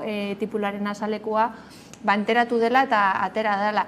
Eta nik uste dut batzutan, zenolako irudiak ikusten ditugu eta komunikabideek zer saltzen duten arabera, jendea aterako da gehiago edo gutxiago. Eta nik mailan jarri nahiko nuke, hor bizi diren erdia, ia erdia, da adin txikiko jendea, umeak dira, orduan, olako zigorra komunitario izango denez, kolektiboa izango denez, esan nahi dut, pairatuko dituztenak izango dira umeek, eta nik uste dut hori kontutan eduki behar dugula, azken fina, ez da guda bat non dauz bi parte, ez, eta borrokatzen dute elkar, baizik eta zibilak dira, azken finean, pairatzen ari dituztenak, larri, dinot, gauza txarrenak edo. Konponbidearen inguruan hitz egiten dugunenik bai uste dute nazioarteko mailan garrantzi handia, edo, paper handi bat jokatu aldu dauela, baina egia da, kasu honetan oso kezkatuta nabil, eta bereziki orokorrean arlo edo geopolitika eta arlo internazionalak zer nolako ekarpenak egin aldugu herritarrok, ezta? Ze, egia da Euskal Herriak sentsibilitate berezia dauka, baina adibidez, pasan egunean honek estanda egin zuenean, egon nintzen Frantziako telebista publikoa entzuten, eta Frantzian iritzi publikoa adibidez, guztiz Israelekin lerrokatuta dago, medio handietan, ez dago nabardurik gainera, eta dana da Israelen sustengu itzia.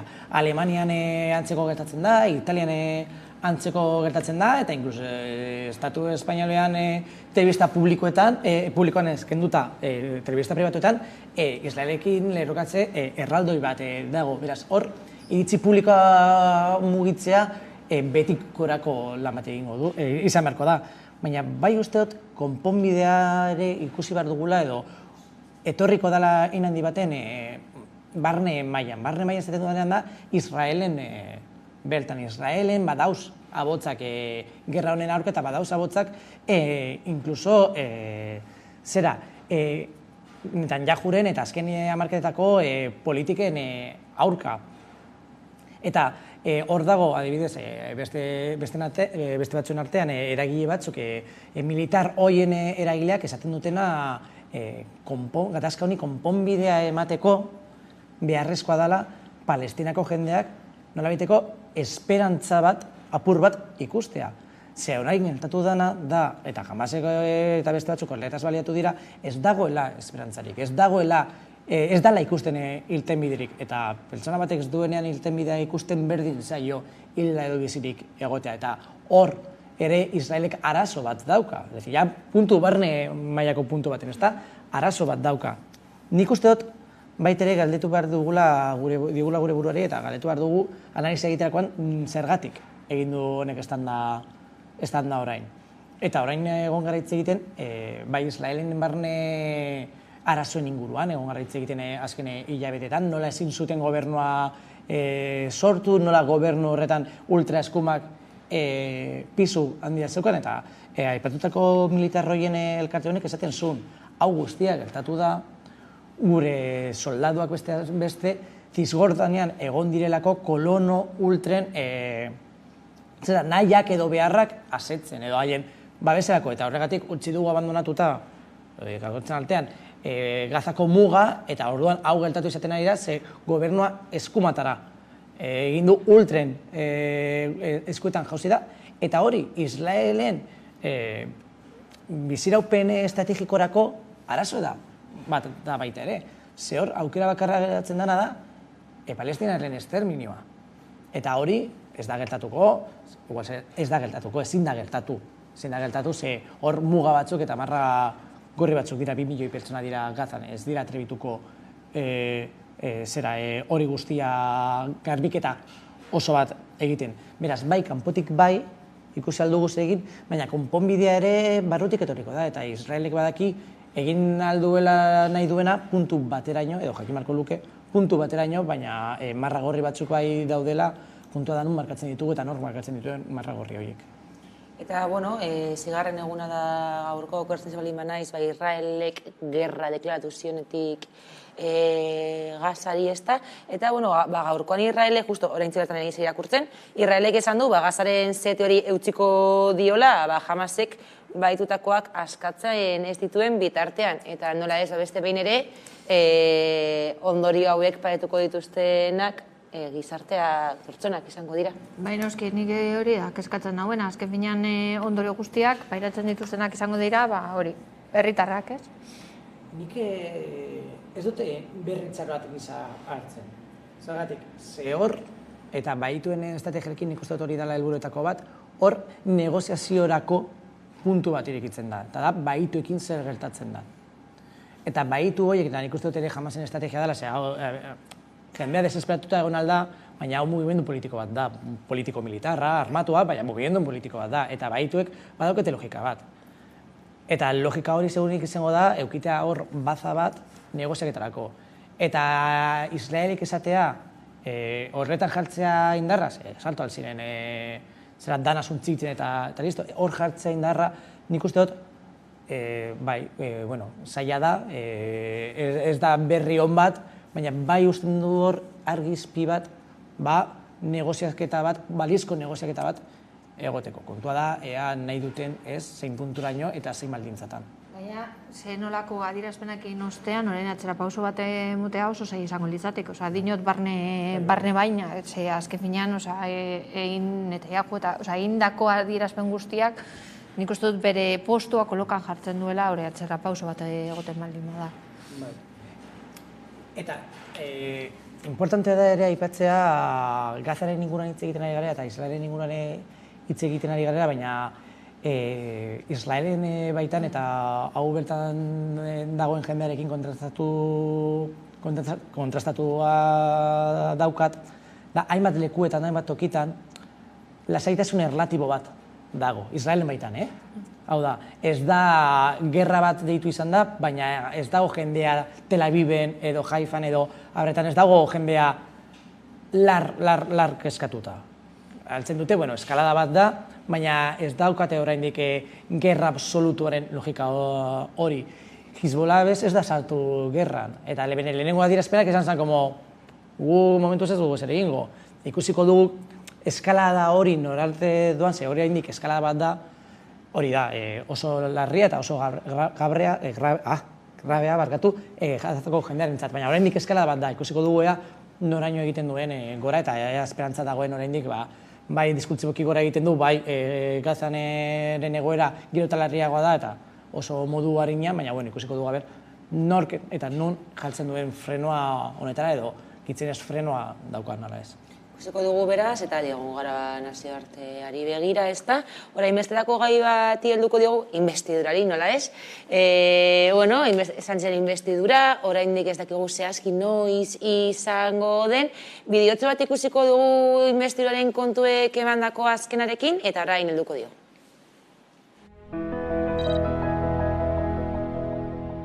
Borondate alde bietatik dagoala, guk aldez aurretik ere azaldu gendun, euren aldetik argia izan zan atzo, eta nik usteot orain lanean jarraitzeko urrengo pare bat astetan, ez dakik oraindik investidura deialdian noiz izango dan gainera, baina azaroak erdikalde horretara gitzi gora bere ibiliko da, eta nik usteot borondatea badagoala, eta zeren gainean hitz egin bebai, gitzienezko itzura hon bat hartzen dugu. Lanerako, behintzat zabaldu da bide egoki bat. Ben, ikusiko dugu, Sánchezek akordioak lortzen dituen edo ez, orain alderdiekin biltzen ari da Sánchez, eta, bueno, EAJak dirazi du, hori, izan daitekela, ez? Akordio hori lortzeko bidea badagoela irekita. Nik ez nuen zalantzan jartzen EAJaren jarrera hori izango zala, zeren truke edo zer negoziatu nahi duen hori da kezkatzen hauen, ez azken finean bera arlo ekonomikoari buruz hitz egin du batez ere, ez? Eta ikusten da, partidoaren arabera zeintzuk diren beraien lehentasunak, ez? Nola Katalunian dauzela beste gauza batzuk lantzen, eta dinote, partidoaren arabera, nik uste dut mai gainean ipintzen ari direna dira beraien lehentasunak. Bai, nik uste dut inork ez duela nahi emantzate zer, ez duela argitz egiten haien lerro gorriak negoziazioarekin dau sekretismo asko eta diskrezio asko. Eta hori hona izaten da, horrelako negoziazio batzuetan. Alderdi guztiek, eta atzo entzumazin dituzten prentzaurrekoak, alderdi guztiek esaten dute ez dakitela, ikusiko dutela, ez dagoela argi haien boska, hori da performance utza zure negoziazio boterea ez galtzeko. Baina nik uste dut guztion partetik juntz kenduta baietza, eta Koalizion Kanaria ikusiko dugu egiten duen, baina juntz partetik bereziki horren esan dutela ez direla abstenituko, baina hori kenduta baietzak argiak dira. Eta hor, zintzoa izan den bakarra sekretik Euskal Herria bildu izan da. Nik uste nuen Euskal Herria Bilduren estrategia ezala inteligenteena negoziaziorako, azikeratik esatea zer egingo duzun hori da negoziazio hori uko egitea, baina zintzotasunez konpartatu da bakarra da, badakigu EAJak 80%an bere gobernu sozioari baietza emango diola, badakigu RC ikusi dugu zer egin dauen azken urteetan, ez da? Seguruenik baietza emango diola. Ikusiko dugu Juntzen barne inkestek zer esaten duten, Juntzen oinarriek zer esaten duten, baina hau dilatatzen denarren nik uste dut emandatzat hartu aldugula azken momentuko sorpresarik ez badago. Gainera, ez nik uste argi dagoela berri hauteskundera juten baldin bagara, inparekatuta egon den emaitzak, hor arriskoa egon aldela eta inor ez du jarriko arriskoan hori, ez? Orduan nik uste du irtengo dela, ze bestela ez dakiz ze garaian egongo ginen edo zen nolako. Eta Alderdi Popularraren estrategia ikusita nik uste dut baita ere haiek argi daukatela, ez da? Ez decir, hasikeran igual EAJarekiko harremana orain, nik uste dut Pedro Sánchezen estrategia dela hau luzatzea PP-ren desgazterako, ez bere desgazterako, ea gaiak ja hainbestetan hitz egin da amnistiaren inguruan, hainbestetan hitz egiten autodeterminazioaren inguruan, jende batek ja barneratuko du, eta ja zango du, aspertuko da, gu bezala honetaz hitz egitaz, ez da? Ez decir, aspertuko da jendea, hainbestetan entzuten amnistiaren inguruan, ja amnistia heltzen danean, ja, bai, esan heldu da indala, hori da, esan heldu da indala bila, ez, Pedro Sánchez ero bere ekipoa oso inteligentea da gauza hauetan, erritmoak markatzen oso ondo daki, eta erritmoa oso importantea da politika gintzan. Buelta asko emango ditugu, PNV-ek salduko du lortu duela Euskal Ozer, RC-ek salduko du lortu duela ez dakiz zer, Juntzek hor dago duda nagusia, aber zer egingo du, Koalizion Kanariak aber zer egingo du, abstentzio igual, ez? Hori esan dute. Juntz. Koalizion Kanariak. Koalizion Kanariak ikusiko du ea zen negoziatzen dago, oso onak dira hori egiten da, PNV-ren fotokopia bat zentzuretaz, negoziaziorako oso trebeak dira eta ikusiko dugu zer lortzen duten, zer ez, baina salduta dago. Gainera, nik guztiz ados, gainera, hori nola joaten diren saltzen gauzak eta aldatzen hitzez, ez, igual amnistiaren aldeko apostua egitea da superzaila, ez, baina, bueno, hau bosken bidez egin behar da, hau egin behar da zakizer, eta, osazen dut, doaz, ez, referendun hitza ez erabiltza, baina gauza, osaztakit nola esan, joaten direla hor pedagogia egiten, jendea errezago barneratzeko eta momentuan esateko, ez dute onartu referendua, onartu dutera izan da hau, edo ez dute onartu amnistia, onartu dutena da hau. Investidura honetan interesgarri esaten nahi dena da alderdi bakoitzak nola kokatzen nahi da. Edo alderdi bakoitzak jokatzen nahi dan papela. Eta ikusten dugu nola Vox dagoen guztiz desagertuta. Eta Vox krisisakonean dagoela. Ikusten dugu Sumar nola zeiatzen den, etengabe, burua ataratzen, baina komunikatiboki oso motz geratzen da. Ikusiko dugu zer gertatzen den gobernu berriarekin. zuek, kasu honetan nik uste negoziaziorako oso ondo, alderdi puntu batetik, oso ondo egiten ari dela, PP froga errorean dabil abertzelan, PNV jeloskor puntu batekin H Bildurekiko, H Bildu bere papera egiten aurrera goaz negoziazioarekin alderdi zero bakarra eta pragmatikoa, eta niretzat inkognita da Junts, ea zer egingo duten, eta segurenik inkognita da haiek ez daukatelako oso argi zer egingo duten, eta errezen pragmatismoa. Referendumarako 5 proposamen ditugu, seriotasun itxura hori emon nahien, ez da? Oso argazki interesgarria sortzen nahi da honekin. Orduan, badirudi aurrera aterako da, ez dakigu, inoiz ez dugu jakin politikan zer gertatzen den, baina joan den egunean adibidez Feijok esaten zuen, eurek nahi zutela hauteskundeetara berriro deitu, urtarrilaren 14ko data proposatu zuen Feijok berak. Ikusteke dago, gainera orain Atutxak esan du ez, agian azaroaren erdialdean izango da inbestidura saio hori, lehen esaten zuten urriaren erdialdean, gero atxeratu zuten urriaren bukerarako, eta orain azaroaren erdialderako. Egia da, negoziazioak jarraitzen dutela, baina argi dagona bai ala bai da autodeterminazioa eta erdigunera egongo dela adibidez, ezta? Bai, behintzat gai bati buruz hitz egiten ari gara, eta hori beti da positiboa, ez? Osa, binot, alde batetik, jarraitzen dugunokin bestidura, edo batez ere hor telebistan dagoen ez etengabe, osa ez dago beste aukerarik, ez? Osa, batzutan jarraitzen ditugu olako gaiak daudelako pilpilean eta denbora osoan telebistan irratsaioetan, leku guztietan, eta gai batzuei buruz hitz egin da, eta entzun da, eta hainbat normalean honetaz ez dutena ezer jakin nahi edo holan, behintzat entzun da daukate, eta igual beraien burua estertzen dute, zer barneratzen dute, nik behintzat interesgarria iruditzen zait, pena iruditzen zaidana da, dala investidura delata eta ez borondate politikoa dagoelako, ez? Ez dakit azaltzen nahi nezen, olako gauzetan negoziaketa bat dagoenean, balako gaiak mai gaian ipintzen dira, baina ez bagenden investiduran olako gaiak mai gaian ipiniko lirateke, igual ez. Nik uste dut hori dela ere kritika bat gizarte bezala egin aldugu dieguna gure buruari, eta nola politika instituzionalak aurre hartu dion kaliari. Ematen zuen kontrakoa gertatu zara azkena hamarkadan bereziki Kataluniari begira, eta nola kaleak hartu zuen iniziatiba hori, edo inkluso maiatzen 15 mugimenduarekin, nola iniziatiba instituzionalek galdu zuten zera apostu eta indar hori, edo abanguardia izaera hori, eta kaleak irabazi zuen, ematen du hori espejismo bat izan dela, edo itzinez horri buelta bat eman marko geniokela hori alde batetik. Positiboa da autodeterminazioaren inguna hitz egitea. Pasan egunean esan zuen Otegik ez dut uste, esan zuen, eta kakotxak egitzen ditut, ez dut uste autodeterminazio referendum bat helduko danik ez Euskal Herrira, baina baita Katalunia, ez da Katalunia bez, legegintzaldi honetan, ikusiko dugu zer forma hartzen duen autodeterminazio hori eta zehazki zer negoziatzen duten. Eta niri harritzen dagoena da, ze gogoak dituen Feijóo bueltatzeko Galiziara. Orain PPren diskurtsoa da eskatzen diote Sánchezi hauteskundeak deitzea, Sánchezek ezin ditut deitu hauteskundeak. Hau da, hauteskundeak etorriko dira berriro ere investidurak kale egiten badu automatikoki egongo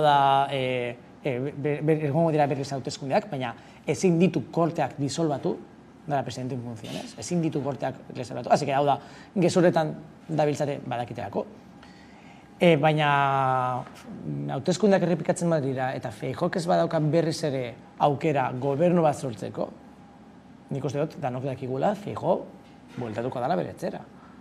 Bere ibilbidea hau izan dala eta bere momentua hau dala. Eta desaprobesatzen ari du.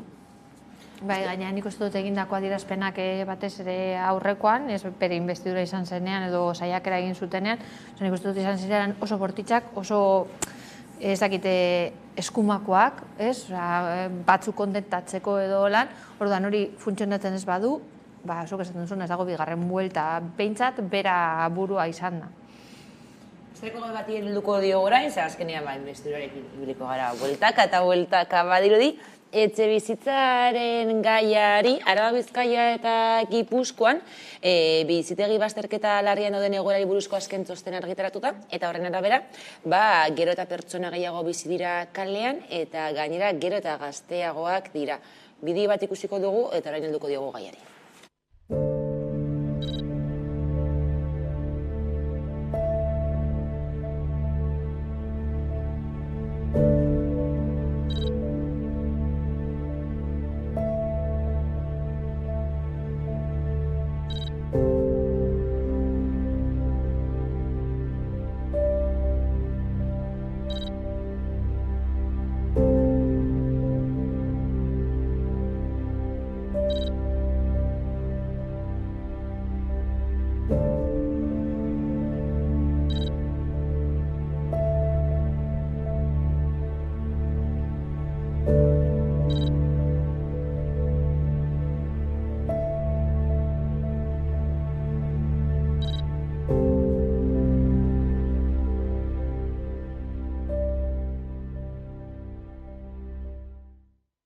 Kezkagarria benetan, ez da? Gero eta pertsona gehiago kalean, gero eta gazteagoak. Azken finean pobrezia areagotu egin da, perfila aldatu da, nik uste dute hori kezkagarria dela, lehen jendea hipoteka ez ordaintzagatik kalean gelditzen zen, baina gaur egun da alokairuen prezioa ezin duelako ordaindu, nik uste dute egoera larrian gaudela, gainera orain giza eskubideen egunea ospatuko dela abenduaren 10ean eta aukeratu da etxe bizitza eskubidea aldarrikatzeko momentua dela, hori, jendea kale gorrian bizi delako, eta nik uste dute inoiz baino egoera larrian gaudela.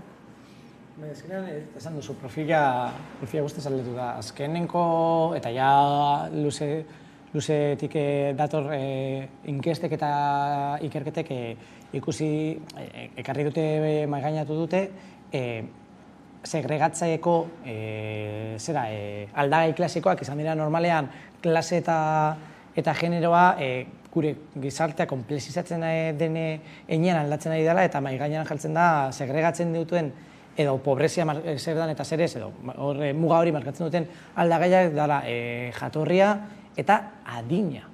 Claro, ez da soilik, hau guztia gero batzen da, eta errealitateak ez dira banakakoak, eta dana da transbertsala badakigu, baina edadea saltu da rentara segregazio aldagai nagusi gisa migrazioarekin edo jatorriarekin batera, eta ikusten dugu nun ekarri dira edo nun gehitu dira bereziki etxegabeen kopurua gazte migratzen aurrean. Eta honek iturri oso argi bat dauka, eta da adingabekoen zentroetatik ateratzen jendea abandonatuak direla. Ez daudelako trantsiziorako baliabide nahikorik eta ez nahikorik, eta orduan zentroetatik ateratzen direnean, zuzenean kale gorrira doaz. Gainera hori zenolako bizi baldintzetan dauden eta ia umeak dira, ikusten ditugu kaleetan.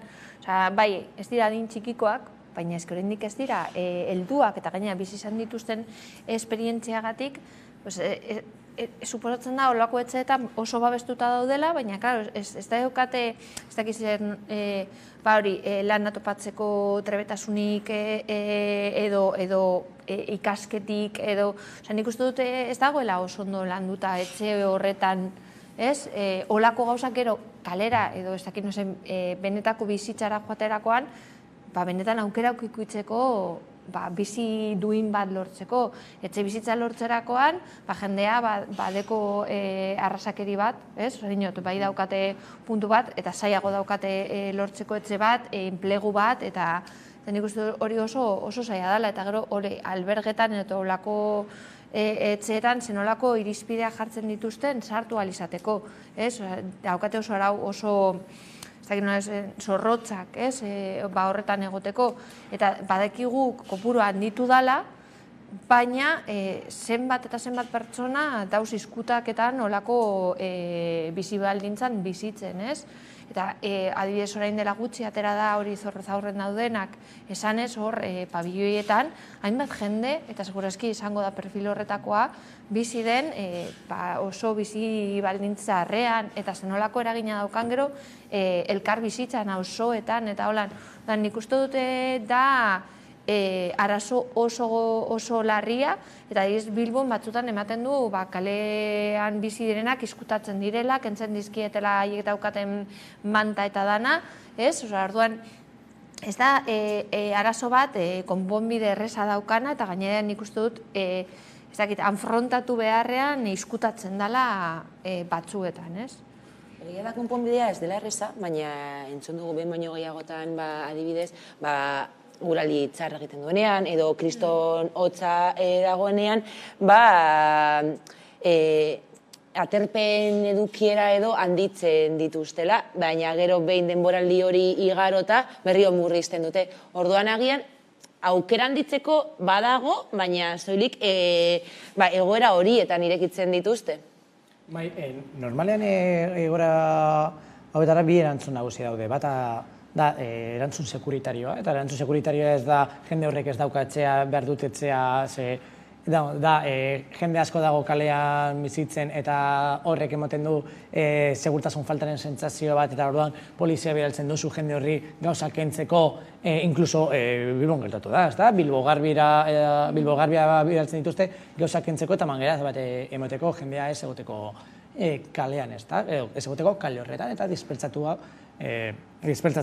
Edo bigarren erantzuna izaten da asistentzia sozialitik, eta batu duzun bezala moduz oso paternalista baten adintzikiak edo umeak zuzenean izango baziren edo zoroak izango baziren bezala kontuan hartu barik pertsonak direla eskubide batzuekin eta behar zehatz batzuekin.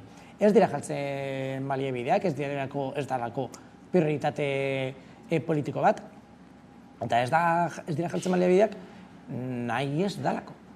Eta hori modu efektibo eta hori modu kategoriko batean baieztatzen dut. Instituzioak ez dute nahi, diru gehiago jarri horretan, ez dute nahi konponbide bat emon, zergatik. Ze kontsideratzen dute, onargarria dela populazioaren ehuneko bat kalean bizitzea. Eta hori gordina da, baina holan da. Eta gero etorriko dira hitz egiten batzuk, haien izaera sozialaz edo konparatzen zenbate kale edo eskale dauden EAN edo Bilbon, eta konparatzen zenbat dauzen, ez dakit, Tarragonan, eta zen gute, bitu ze ondo gauden. Eta horren atzean eskudatuko dira, horren atzean eskudatuko dira. Baliabideak egon badaude, eskazak dira, eta ez dira gehiago mai gaineratu nahi. Eta gainera nik uste dut, aurpegiratzen baldin baduzu egoera hori edo jarrera hori esaten dutena da, betzen baldin badugu orduan deitzen dugu jendea ona etortzeko eta ja da, benetan, nahi dut. Nik uste dut ez dela gure arazo bat, Bilboko arazo bat, mundu mailan arazo bat da. Nik uste dut neurriak izan beharko dira, orokorragoak eta transversalagoak, horregatik esan dut, holako umeak 18 urterekin ateratzen dira, ez badaukat ikasketik, ez badaukate, ezki izan behar da transversala, izan behar da gauza bat benetan aldatuko duena beraien bizitza, ez? Eta nik uste dut, suposatzen baldin bada jende gehiago ona atortzea, horri eman beharko diogu, ez? Erantzun bat, eta gainera ezken nabaritzen da, horretaz hitz egiten dugunean, egoratzen dut, irigintzatzen nolako aldaketak egon diren jendea kalean ez egoteko gustora. Ez nahi dut. Ez bizitzeko horre, hainbat arresia jarri diren, atzurin jarri zana, hainbat tokitan non jendea ohitura zeukana hor lo egiteko bebai arresia jarri dituzte edo jarri dute beste motatako mobiliarioa edo jendea ez erabiltzeko. Izkutatu nahi dute, igual turistei begira edo jendea ez ikusteko, eta gero batzutan esaten dute dirutza dala, baina ni askotan esaten dut, Gabonetan zenbat dirutza da argindarrak ipintzea Bilbon? Diru hori ezin dugu erabili beste gauza bat konpontzeko? Zen nolako lehentasunak ditugu, nik uste dut lehentasun kontu bat dela. Pasan egunean, atzo bertan, entzuten nion Andra bati, esan ez, bera dela kontribuyentea beti kontribuitu duela asko, eta ez du lertzen zergatik berak hainbeste kontribuzioa egin ostean hainbat urteetan jasotzen beste batzuk direnak dirua jasotzen dituztenak eta kanpotarrak eta bla bla bla bla. Oso ohikoa, ezta? Jende bere buruan oso progresista dana, baina gero ikusten dugu nola ideia errazionario horiek oso barnatuta dituzten eta azten zaigu eta hori hainbat ikerketa daude diru laguntzak, bai zerbitzuetan, bai diru laguntza zuzenetan jasotzen duten gehienak da 130 aberatzena. Ez dira pobreak. Ze joaten dira medikoetara, erabiltzen dituzten instalazioa, joaten dira gimnasio publikoetara, eta eta bekak jasotzen dituzte, eta dirua bueltatzen diete deklarazioetan, eta bar. Eta hemen ematen du, daudela laguntza pila bat, jende pobrearentzat, eta ikusten dugu, jende bizi zaurgarritasunan edo egoera zaurgarri batean bizi direnek ez dituztela hainbeste laguntza jasotzen eta hainbeste zerbitzu jasotzen. Alde batetik ez daukatelako kapazitatea jakiteko zer dagoen kudeatzeko eskatzen dietena, beste batetik askotan harremana instituzioarekin edo asistentzia sozialarekin penagarria, estigmatizatzailea eta paternalista dalako. Eta azten zaigu, kaletik ibiltzeara soik, hau danon artean horren etukago gauza bat, eta danok jasotzen dugula zerbait. Eta beste batzuk agian gehiago jaso barduko dute bere egoera zaurgarritasuna hori gainditzeko, eta benetan hori gizarte bezala ez ohiko beagoak modu moral baten egiten gaituelako, baizik eta askoz ere haien sistema amestuetan askoz ere efizienteagoa dalako. Aipatutako bi gauza, oso pobre aldin bazara, ez daukaz aukerarik olako diru laguntza jasotzeko. Ez hauz erroldatuta, ez nanana, eta bigarrena hori, ze zaila den, ze irizpideak bete behar dituzun, ze nolako jakintasuna eduki behar duzun, nolako diru laguntza bat jasotzeko, ez diru laguntza, edo zein burokrazia egiteko, oso zaila da, eta kanpotarre baldin bazara, eta orduan hizkuntzarekin ez bazara oso ondo moldatzen, okerrago, ez dago prestatuta edo nor hartu ahal izateko, edo aukera izateko diru laguntza bat jasotzeko edo zerbitzu bat, edo zein zerbitzu. Eta zerbitzuak oso kurridelak dira. Ze familia bat joan alda esanez, etxea galduko duela eta behar duela leku bat haiek seme alabekin geratzeko, eta lehenengo erantzuna da ez esan hemen, eta eain gertatzen da, ez esan hemen, ze esaten baduzu etxe barik geratuko zera eta aurrak dituzula, aurrak hartuko dikutu diputazioa. Eta zeu kalegorriak hartuko zara. Eta kalegorri egoera hori gainditzen baduzu momenturen baten, ze akaso umeak gertatuko dizkizute. Eta hori gertatzen da. Eta badauz, asistentzia sozialetan, hainbat pertsonak esate dutela, joan Nafarroara, ze Nafarroan badaude baldintzak, familiak babesteko eta ez bakarrik aurrak. Eta hori gertatzen da, eta hori jendeak badaki, eta hori jendea badoa mugitzen, eta jendeak badaki, aurkitzen dalako, batean, asistente soziale edo langile soziale simpatiko batekin abizatzen diona. Baina, klaro, jendeak nahi du laguntza eta jasotzen duena da, estigmatizazioa eta praktikan zigorra. Eta hori gordina da, baina hori, praktikan gertatzen ari da, egaen. Gainera, askotan esaten dugu, eskubide batzuk ditugula, baina ez dakigu zeintzuk diren. Ze bai gertatzen da, etxe bizitza hitz egin dugunean, hori, igual, bota nahi zaituzte etxetik, eta ez dakizu, ez daukatela eskubiderik botatzeko, ez? Orain dela gutxi egon dira maizterren sindikatuak, batez ere Bilbon egin bat dauzen, Aset eta olakoak, auzo ezberdinetan, eta bakarrik jakinda zeintzuk diren zure eskubideak, pausu itzelak egin aldituzula. Baina, gure eskubideak beti dauz, izkutatuta, eta gero eta zaiago ipintzen dute, hori, gure eskubideak bermatu alizateko. Honekin bukatu beharra daukagu, denbora barei gelditu gara, eskerrik asko, beste behin ere, gurekin izatagatik, Alaitz Argandoña eta Eneko Ande Romero, eskerrik asko, zaurengo arte. Eta orain tarte bat, eta jarraian itzuliko gara eguneko albiste nagusiekin, orain arte.